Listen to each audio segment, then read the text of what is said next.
So I left off some time back on the last episode, and I finished up with the fact that somewhere around 219, just before the world went completely stupid. I won't say crazy, I won't say the pandemic, I won't even acknowledge that anything that has happened is anything more than the utter stupidity of my voting fellows. We got ourselves into a situation where my state, in its infinite wisdom, just banned ARs and all semi-automatics. Banned! This is against the law on so many levels. This is unconstitutional. We currently, as of yesterday, the bill got signed that says, in my state, Washington State, it is now illegal to trade in semi-automatic rifles. That's sick on levels, but let's not go there. In the meantime, this SIG 277 Fury came out, and that's pretty exciting stuff. See if I can get some. I'll have to start writing up there before I really know. Now, that was 219. I was planning over the next year or two, 2020, 2021, whatever, we're going to get this thing up and running. Well, supplies dried up and things dried up and focus has changed and the whole world went unbelievably stupid. So here we are back, and it's kind of neat because all through the COVID and the last couple of years I've been talking about various things. Fire forming without bullets. Not really. I mean, I have reasons to do this. Neck turning on the lathe and fire forming without bullets and with bullets. The 50 fart has shown us how to make cases, and when you put a bullet in, they come. All the things that have changed. To understand what we're going to end up doing with this 277 SIG Fury case, you might have to go back and catch up and look. I've got episodes that explain everything that we're going to do, but this is kind of the culmination. This is where the rubber meets the road. Realism, I mean, trite as that is, the difference between reading about riding a bike and actually riding a bike, two different things. And reading about racing a bike and actually going out and racing a bike, again, two different things. So there's learning curves. And we're going to have to pretty much, to do this, as I said, the 277 case is what we're going to start with. I know nothing about 270s. I don't know of any good 270 bullets. I don't know any way to test this case out as it is. I don't have any baselines to work against. But I am intimately familiar with some cases which can be made from this case. Much bigger than this, the original case that started a lot of this stuff was called the 6mm, or the 308 Remington Basic case. It was a 308 which had a small primer pocket. The thing they got wrong the first time is that they did not put a small flash hole. Now today you can buy something called the 308 Palma case. In the last number of years, all these things we've talked about, I can remember when I started with the 6BR, we had the 6BR in response to the PPC. And I started playing with it for long range. And I posted on the internet that I was getting 2900 with whatever, and I basically about got kicked off the internet. I started a huge furor, and this was a long time ago.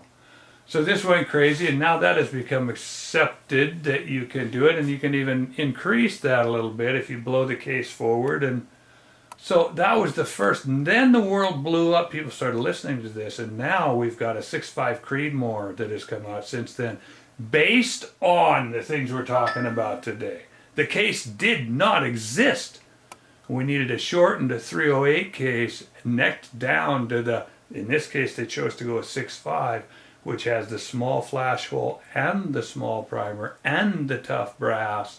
It takes all of this stuff coming together to PPC another case, because that's kind of what we're doing. Oh, this phone's going nuts. I'm going to have to turn this off. Anyway, we've got so many things went into the development of the 6 PPC, and now we're going to have to take these same things and try to crank them up the line. But we have some items at our disposal. The first thing that happened was Caltron Pettibone, which is Vitavury, came out with a new case called the 6.5x47, and from that I've done some wonderful, wonderful things. I say I because I bought these things. I pre-ordered them. I got some of the first 4 or 5 boxes that came over on the boat, and I was building 6x47s long before it was a thing. I had a thing. Anyway, let's not go there. Then I built a 30 BR score gun, blown forward, or 30 308 shortened, or however you want to say. They're all the same thing. Just because the 6.5x47 case came out, it had pressure characteristics that allowed it to run at 80,000. It allowed it to run at 80,000 psi, or at least 75,000 psi. And then in the ensuing years, it got a little crazy. As I said, 6.5 Creedmoor designed to run at pretty high pressure, but it's 6.5 bullets. It's not perfect. And it doesn't quite like 80,000 like a PPC. It more like 70,000, but it still is a wonderful thing. The ultimate, the last, the biggest, the end all and be all of this push was the 308 Palma, which is a full length 308 case, which is not this one I'm holding in my hand, but it's a full length 308 with a small flash hole, backed by a small primer pocket, Labua cases. So you got the tough brass, you got all the things are coming together. I had assumed that we're done. We're never going to be able to get up into the mid-range. We're never going to be able to get up into the area where right now I've got a couple different ways. I can make cases. I can neck down the 6.5 Lapua or the 6.5 Creedmoor, either one. And I can make a 6mm that will honestly push what we were trying to do with the 243 back in the day with the big 243 Ackley. We were trying to hit 3250 because that's kind of a magic number. And the Ackley will admittedly do it, but it'll wreck the brass real quick. And the only way to do it right is to use the 243 Ackley, improve it, and if you improve it to the standard 243 Ackley improved with a 40-degree shoulder, you're going to run into problems with maintaining. Remember in the last video, I mentioned how you got to make them and you got to maintain them, and you still want to run this high pressure. Well, it's doable, but it's hard. So up until now, we've had the PPC case, the BR case, 6.5x47 case, I call it the by 47 case, the 6.5 Creedmoor case, I call it the Creedmoor case, and then we've had the Big Daddy, which is the 308 Palma. These are all super high pressure cases. And this is where I learned. You go through the books and everywhere, people will tell you that, you know, the real pros will tell you that it doesn't matter if you use a 6.284 or a 6.5 .6, or you could go on down the line. All the cases that have a roughly the same powder capacity are going to perform roughly the same. Well, that's all true until you change the paradigm. Because the end of a brass case occurs when you run the pressure so high that it swells up the primer pocket. And you lose the primer pocket. So in that sense, a 6.284 or a 6.5 284 or a 284. The 284 case and the 30-06 case are virtually identical.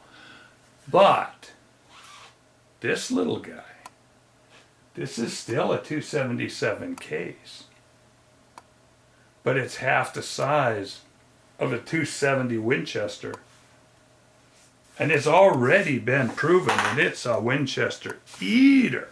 What they're not talking about, because it's too new and the gun writers are dumb, what they're not talking about is that the accuracy paradigm has changed. Yeah, the thing will run with a 270, but it'll beat a 270.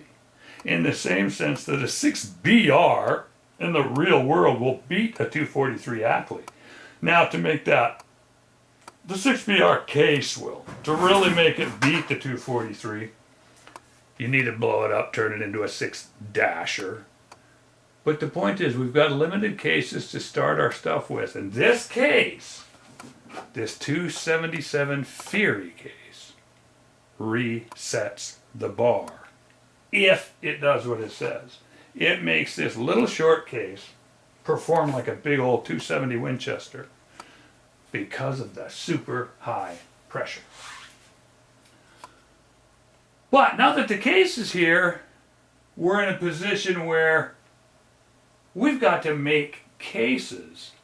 We've got to test cases. We've got to me, a case is nothing more than a receptacle for powder, and I don't use it. As I said, I've never built I have no reason to use a Creedmoor in its original iteration. I've improved it I have no reason to use a 6.5 by 47 Lapua. I have no reason to use a 308 Palma. But the 308 Palma makes a wicked improved 6mm. Not a Cheetah, not a 40-degree Ackley improved. But if you take the 6 or the 30 Palma case, you can turn it into a really cool 6.5. Or, you know, there's a bunch of rules to follow. But right now we're gonna take this 277 case. We're going to have to make sizing dies.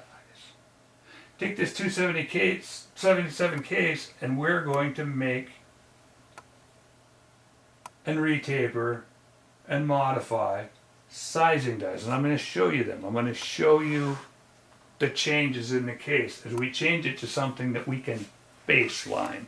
Let's go back to my thing about baselining. As I said, I know nothing about the 277. But I know a lot about the 6s and a lot about the 6.5 Creedmoor. So therefore, if I could take these cases and make cases for what I shoot as a 6 by 47, which is equivalent to a 6-dasher, then we're able to find out, hey, will this make the dasher? Will this make the 6 by 47 into something even more useful, even more spectacular? Can we reset the paradigm starting with the 277 case? Same thing is true of the 6.5 Creedmoor, which I'm not a Creedmoor boy, I'm not a Creedmoor fan. People come to me every day. Yesterday I got in an argument with a guy who shot 2 elk with his Creedmoor, and he calls it an elk gun, and I just blew up on him. So respect the animals. But anyway, people have been fighting about whether a 243 is a good deer cartridge for years. I contend that in the 243 sized case, shoot something bigger, 7mm 08. Or go up to the 308. What's people are, anyway. So now we're going to take this new 3-year-old in my life theory case, and we're going to have to make cases and put it up against something that I can baseline. So we're going to start by making ourselves some 6 by 47 L cases. We're going to make forming dies.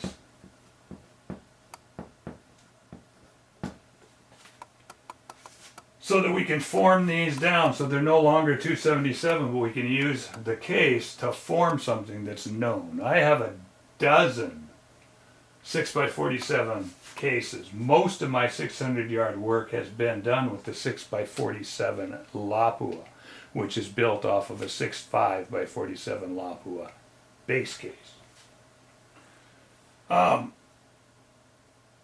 Because of the situation we're in, one of the biggest problems I had with forming cases in this case was that I have to push the shoulder back so far and use so many operations that making identical matched cases with there's like 9 shouldering operations in this thing to neck it down and to push the shoulder back and to bring the shoulder and to get a case that fits in the chamber tightly for fire forming. It's really, really hard. So Some of the prior art we're going to work off of there is we're going to headspace on the case mouth. Case mouth. We just learned about this whole thing with the 50. We started with 50 fart. We're moving through the fart blossom. Base case, headspace on the case mouth. So I can form all these cases, get them really close, get the next turn on, trim them to length until they go in the gun. And I can fire form. I keep talking about fire form with clays. Whoops. I don't know why I keep trying to turn that into a 5. With clays. Now what that means is we're going to fire form without a bullet. We're going to fire form with pistol powder, or in this case shotgun powder, because I have tons of clays from back in my shotgun days. So I just fire form with clays. So I take this little case and I squish it down and I cut the headspace so that it hits on the case mouth so that the case goes, and then we fire form it with just powder.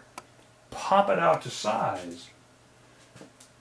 And to do this we had to pioneer a bunch of things. We had to learn how to, I had to learn how to neck turn on the lathe. This cartridge case, this whole project has been at the back of my mind. Neck turn on the lathe. So that we can headspace on the case mouth. So that we can fire form with clays. Then we have to go through the whole mess of making dies and maintaining the cases. But this way I can get some cases, so now I can explore that thing that I feel so strongly about. Ignition characteristics. That's the final sweetener. That's the final, that's the salt, that's the sugar, that's the topping, that's the icing, that's the frosting. You got to have a case that'll run up here where we want it, which is in that 80,000 psi or above range. How far above? Unknown. All we know is that this thing is advertised out of the box as shooting 80,000 psi. That's astounding. There's no other case on the planet. This is the only case. This is the first one. It does exhibit some incipient ignition characteristic problem. It has an 80 thousandths diameter flash hole, where the PPC's got a 60 thousandths diameter. So it's a third larger.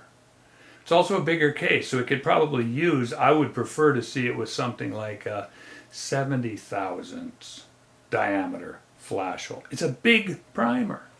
So the primer effect is going to be larger than maybe my fantasies are that it should be. I would like to see the same case. But because of the steel case head, I don't know that it needs it. Now the reasons for that, I don't have time to explore. This is why you're gonna have to go back and see, why does a small primer and a small flash hole allow the 6 PPC or the 6 BR or the freaking, if you jump all the way up to the Palma case, 6.5 Creedmoor, 308 Palma, these cases have a small flash hole, a small primer coupled with a small flash hole, which allows them to show tremendous pressure differences over. But this case with its steel case head is coming at it from a different way. And the big thing is that we're going to be able to get our 80,000 psi paradigm cleared right up front. So this case is going to work. It's going to do one of the things. We're going to work through it. I'm going to show you how we're going to form them. We are going to headspace on the case mouth because of all the options out there. That's the best way. We're going to fire form without a bullet while we headspace on the case mouth. And we are neck turning on the lathe, all things that we've talked about so that we can do all this. And as we move on from here, I'm going to start showing you some of the tooling that it takes and some of the methods and what it's going to take to turn this 277 Sig Fury case into a 6.5 Creedmoor, and or more importantly in my case, my 600 yard cartridge of choice, which is a 6x47. And it could be stated that the 6 Creedmoor would do the same job. They're identical paradigm cases in the fact that they both have small primer pockets and small flash holes and tough LAPU brass availability. But we're going to take this and we're going to go where no man has gone before. We're going to plant our feet on planets. We're going to do something in this case that nobody else that I've ever read about has even thought about. We're going to use the new 277 Sig Fury case to improve existing parameters. And believe me, it's going to take something to beat the existing parameters. This gun is hyper competitive anywhere in the world at 600 yards. I've taken it out when I don't know anything about shooting and gone and run against one of the guys I shot against one year was the current national champion 600 yard shooter for NBRSA. He had won, he was the big dog for last year, and I shot with him and I was fine. The gun, the baseline that we have set is extremely high. And this happened to me many years ago when I finally had to break down and buy a 6BR to see what all the fuss was about. And when that happened, it was like a big light came on in the sky. I realized that all of my time prior had been wasted. I chased rabbits down many different trails, and the simple fact is that if you're going to go out and win at 100 yards, you will buy a 6 PPC. I spent many years of my life trying to prove that it wasn't magic. And I proved that it wasn't magic. And now I'm going to go out, I'm setting out right now to take this new 277 case and duplicate what happened with that 6 PPC. Because I've learned enough to know why it does what it does, and to know that no normal human on the planet should ever mess with anything. It's going to take 10 years with the PPC just to learn what the rules are. I'm trying to share them here. We'll see how it goes. It's fun either way. When I'm done, I'm going to have a new super high pressure case. Well, I have in my hands a super high pressure case to play with. And I'm necking them down and turning them into something else. I've already embarked on this road. Now I'm going to start sharing it with y'all. So, we'll see how the new Sig Fury case pans out.